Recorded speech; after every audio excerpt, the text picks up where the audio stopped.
Hi, I'm J. Christian Adams, president of the Public Interest Legal Foundation. This is the Protecting Your Vote podcast. I'm so glad you joined us today. For more information, you can always go to publicinterestlegal.org. With me today is an esteemed expert in election issues going back decades. There aren't many of those. It's J. Kenneth Blackwell, otherwise known as Ken Blackwell. Good afternoon, good evening, good morning, Ken. Christian, it's good to be with you, sir. Good to be with you, too. I'm so glad you could join us. This podcast, we talk about like election issues, and sometimes we talk about a variety of pop culture. But I'm glad you're here for a lot of reasons, and I'll give you the two. One, you used to be the Ohio Secretary of State, which oversees elections in Ohio. And two, you are actually on the Public Interest Legal Foundation board. So thank you very much, Ken. It's good to be with you. We are fully engaged in protecting the vote of our citizens across this country. So, Ken, I was just thinking before we went on the air here that if there was somebody who has been doing this longer than anybody, it might be you. We had just in our last podcast, we had John Malcolm at Heritage, and we were talking about how Hans has been around for a long time. But I think you kind of almost predate Hans in this space. I think I do.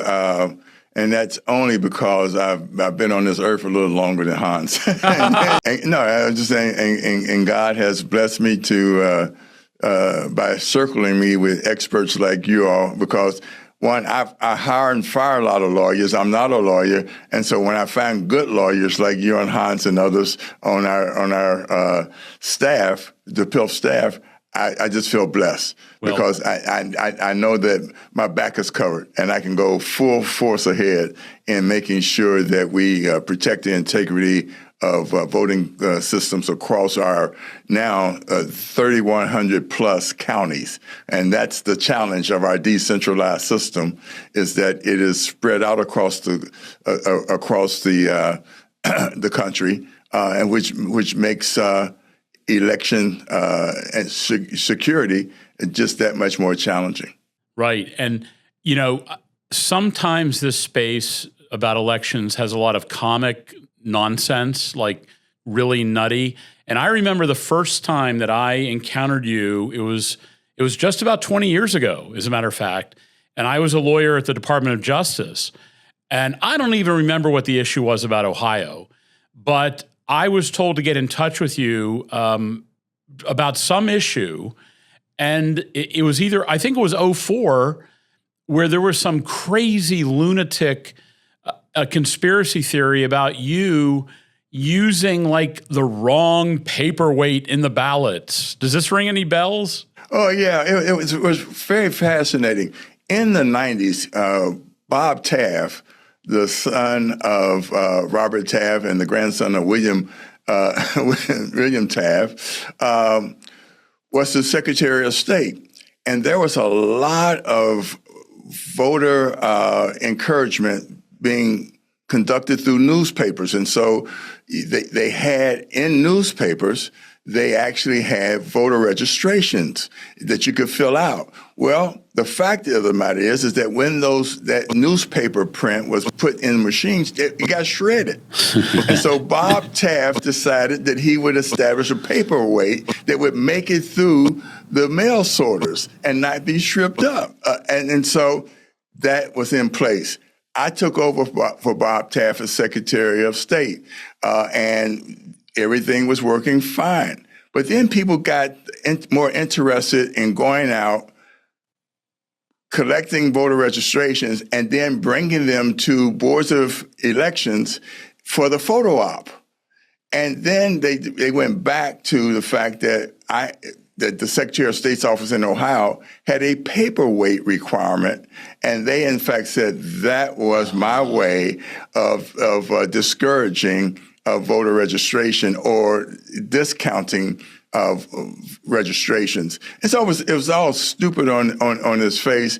We got it resolved, but they made weeks worth of controversy around the fact that there was a paperweight requirement when it was done to protect the registrations of voters who were using a newsprint to fill out the registration form. So, nothing escapes the imagination and the craziness of the left. Which really is an important point for folks to understand, because part of their narrative is that people like you, people like me, people like Hans are in it to scam people out of the right to vote, right?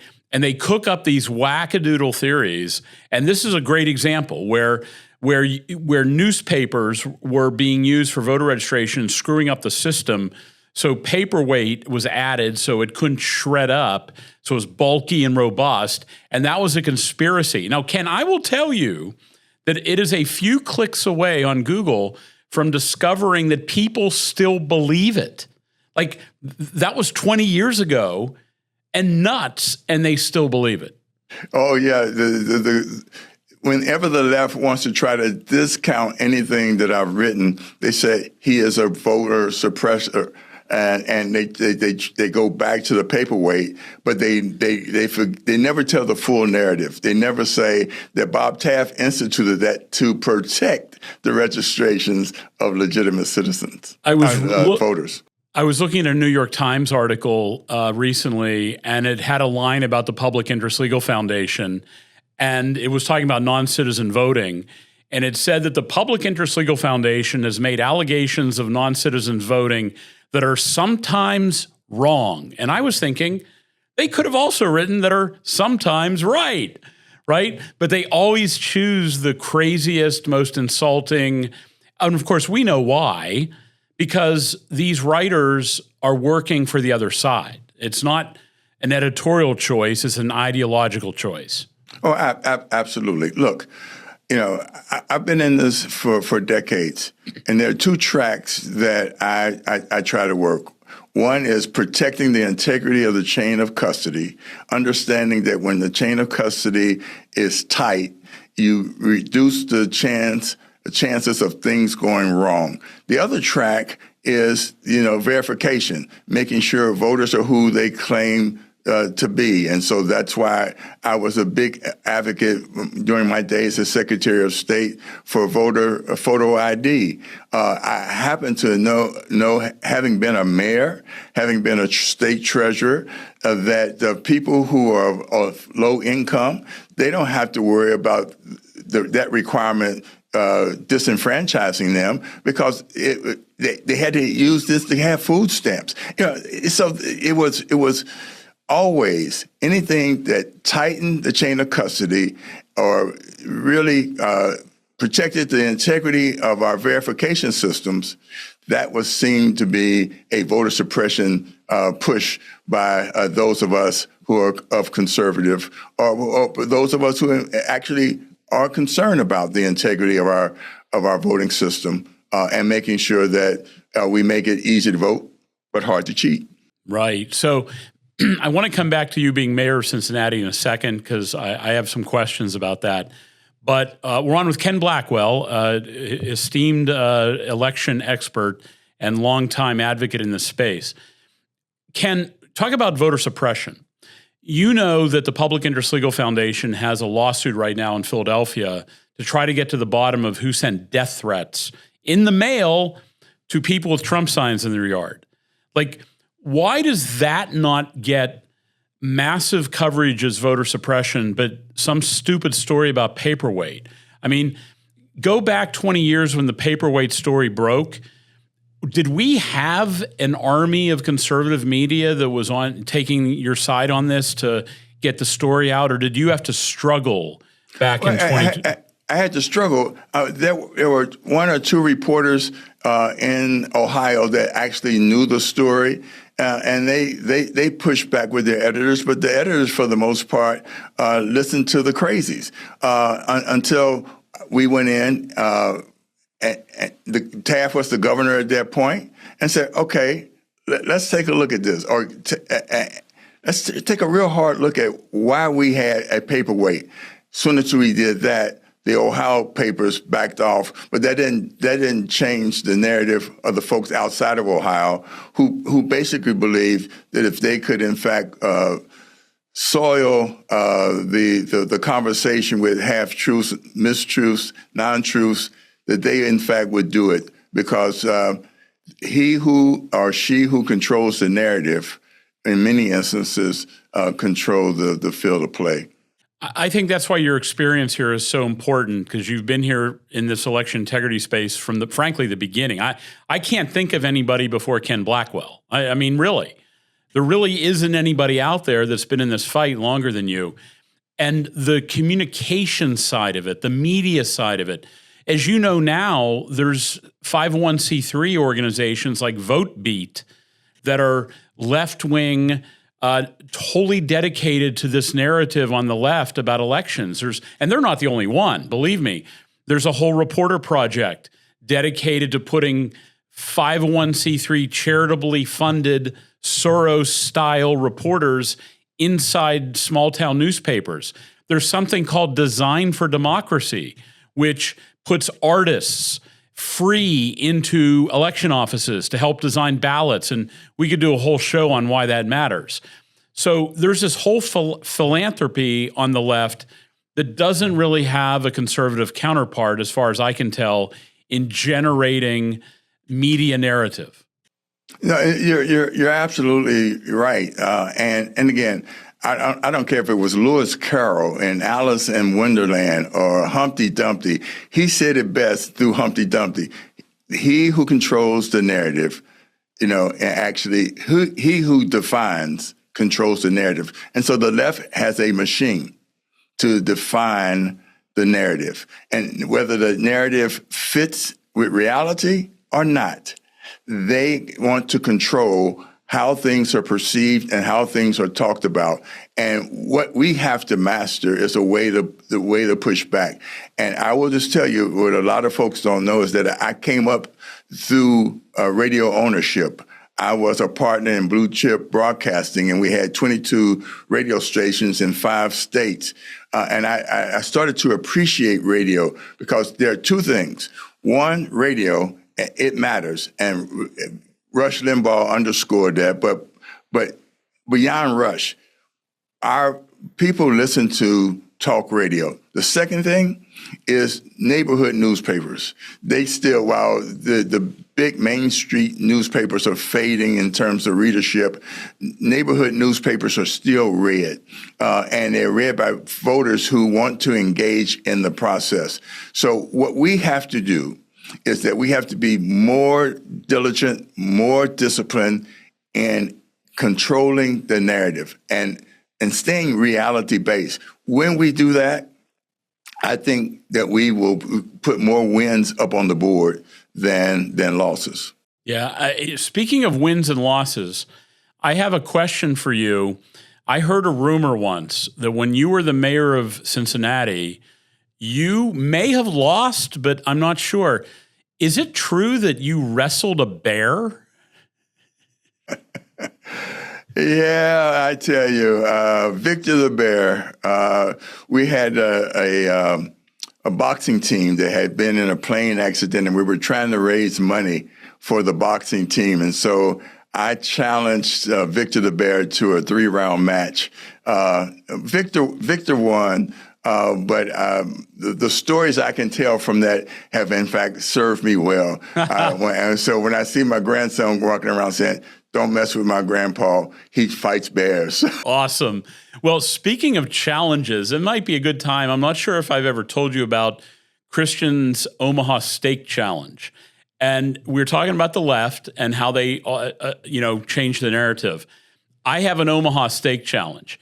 So many times the left-wing media has a story about the Public Interest Legal Foundation or me or other people who are associated with it about how we try to suppress voters and how our voter roll cleanup cases result in voter suppression. And here's my Omaha Steak Challenge, which I'll repeat again. If you can find one single voter that was ever improperly removed from the voter rolls because of a PILF case or a PILF lawsuit, you get a crate of Omaha steaks. I'll ship them to you filled with Omaha steaks. And Ken, I've had that challenge out there for about 6 years. You know how many Omaha steaks I've had to buy for people? 0. Oh, absolutely. And the reason for that is that there's integrity in the work that the PILF team does, and we operate within the four corners of the law. We lean in on people who are expert in terms of election administration. We know the strengths and weaknesses of systems. We know the differences in systems. Like I said, as you go from state to state, state to state for the most part, the systems are different. Sometimes radically different, other times, marginally different, but they're different. And so we spend the time to understand systems. We are able to look at their strengths, their weaknesses. We know best practices, and we challenge wrongdoers. And that's in the final analysis. That's why folks respect us at PILF. Well, thanks for that. Now, Ken, I want to ask you kind of a bigger topic, because you've been in the conservative space a long time. You're active in the CMP, the Conservative Action Project, America First Policy Institute. You've been around. The overarching atmosphere in the country, political violence, threats of political violence, is there going to be a backlash to this, or is this the new norm of wicked people acting out their nihilistic, death-craved fantasies on people they disagree with? You could be an optimist, you could be a pessimist. You've lived through a lot. I mean, I was just watching a documentary about 1972 on a plane yesterday. Things were bad back then too. Is this just part of the American cycle, or have we entered a darker era? Well, look, the human condition is not a spectator sport. History is not just a snapshot, it's a process. And whether we influence the direction of history in a positive direction, or whether or not we disengage and let history go in a negative direction, turns on the sense of appreciation that each and every one of us have of the agency that has been invested in us by our Creator. And so when we elect to use that agency to do the right thing, we in fact build a stronger, more prosperous, more endearing America. When we retreat to the sidelines, when we come off of the front lines, we in fact then hand the human condition in America to nuts, wrongdoers, and criminals. So in our space, when it comes to elections, one of the things that I want to make sure that we do is that we create secure environments free of intimidation by the left. And they are masters at intimidating by using outside forces of criminal activity to discourage people from working their polls. And we, in fact, must work with local authorities to make sure that we create safe environments and that people have a sense that Americans are not retreating to the sidelines, sitting on their couches, being conquered by fear, but that we are pushing back, and we basically understand that we have within our hands the capacity to guide the direction of our country in a positive way. And in our space, that means that whether it is direct action by engaging, whether it's through PILF and legal challenges, whether it's through our work with state legislators to do the right thing in their respective states, and also in what we do in encouraging people in talk. Christian, I go around the country. I work with the Family Research Council and others in AFPI, and engaging people, in honest dialogue. And when we, in fact, engage people heart to heart, mind to mind, coupled with what we're doing in the legal arena, what we're doing in direct action, we, in fact, can keep our team on a winning path. And that's what it's all about. That's why as we approach the 250th anniversary of the greatest country that God has ever allowed to exist, It all starts, though, with individuals who have a sense of agency and can and knowing that they can make a contribution, whether it's in the churches, whether it's in the schools, whether it's on the street corner. We, in fact, can control our destiny. Well, how about this? Go work in an election table, right? Volunteer to become an election worker. That would be a good thing for anybody who wants to get interested in doing. Not an observer, but an actual worker in the polls. So, Ken, let me close on this. You mentioned the 250. And, I'm not sure that's on people's radars quite yet, like it should be, because it's a big deal. I'm not sure if you would ask the founders, let's have an office pool on how long this experiment lasts. I'm not sure how many quarters would have been put on 250, by Hamilton and Madison and Franklin. But it's a big deal because what came before us was barbaric, right? It was, all these folks who are young and don't read their history. If you want to gripe about the United States, go read about the death by ordeal or stoning, or the whole world was nuts before the United States. So my question to you is, because I can remember for me, what were you doing at 200 on that evening of July 1976? Do you remember? Well, I tell you what I was doing. I was with my family, and we were celebrating in Cincinnati. And but let me personalize this a little bit more in response to what you said, Christian. You know this, but your viewers probably don't. I had a great uncle who 101 years ago became the first Black American to win. I love this story. I'm so glad you brought this up. I love this story. An Olympic gold medal in track and field. His name was D. Hart Hubbard. He was to run against the great Eric Little in the 100 and the high hurdles, but when he got to Paris, he was told that the high hurdles and the 100 were white-only events. He didn't run. He did the long jump, won the gold medal.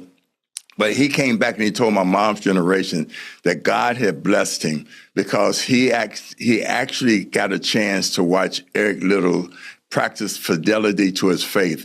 He could have put his faith on the sidelines and run to worldly glory, but he said it was on the Sabbath and he would not run. And that was such a powerful message to my uncle. So our whole thing, and the reason this is so important, because on the eve of our 250th, we have knuckleheads in Congress basically saying that our fundamental human rights are not gifts from God, but grants from government. And that means that they have no idea of why we are the best hope on earth. It's because the framers of our Constitution understood that our basic human rights come from God, not government.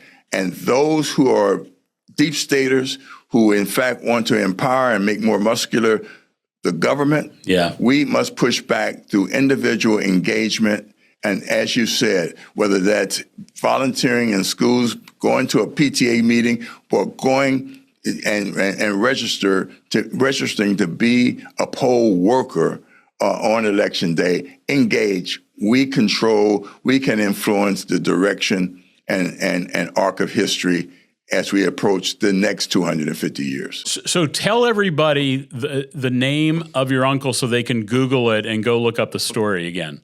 His name was D. Hart Hubbard. D. Hart Hubbard. You met him, right? Yeah. I think it's the most incredible story in 1924 that your uncle won a gold medal in the long jump in the Olympics. I just am blown away by that. And he was featured on NBC. I think I sent you a link that they talked about him in this. Let me tell you this, because this is the other connection with me and you. When he came back home, he was, you don't know how much I had to shield him because he graduated from the University of Michigan. Right, I forgot. So when he came back home to Ohio, the only job he could get was as an associate playground director with the Cincinnati Recreation Department. He took Not-Ho baseball into the inner city, but he became one of the founders of the American Negro Baseball League, and so his club, the Cincinnati Tigers, got hand-me-downs from the Cincinnati Reds. And that is what it makes wonderful, the fact that I got to be part of the opportunity that Bob Castellini gave a handful of us to be investors in the Cincinnati Reds. And so my uncle's engagement, but more importantly, the fact that he got to witness Eric Little, and he and Eric Little became pen pals for a little while before Eric died in an internment camp in China. It's just a part of you can't make this stuff up, and I'm so blessed to have been blessed that way. I love these stories you have about this, Ken. We're on with Ken Blackwell. Ken, it's been a pleasure. Thank you so much for coming on. It's a delight. We could have done 4 shows on all these topics, but we're just going to do one here. You've been on Protecting Your Vote. Thanks a lot, Ken. And if you'd like to subscribe or like us down below, you can do that. For more information about this and anything else you've heard, please go to publicinterestlegal.org. I'm J. Christian Adams. This has been Protecting Your Vote. Thank you for listening.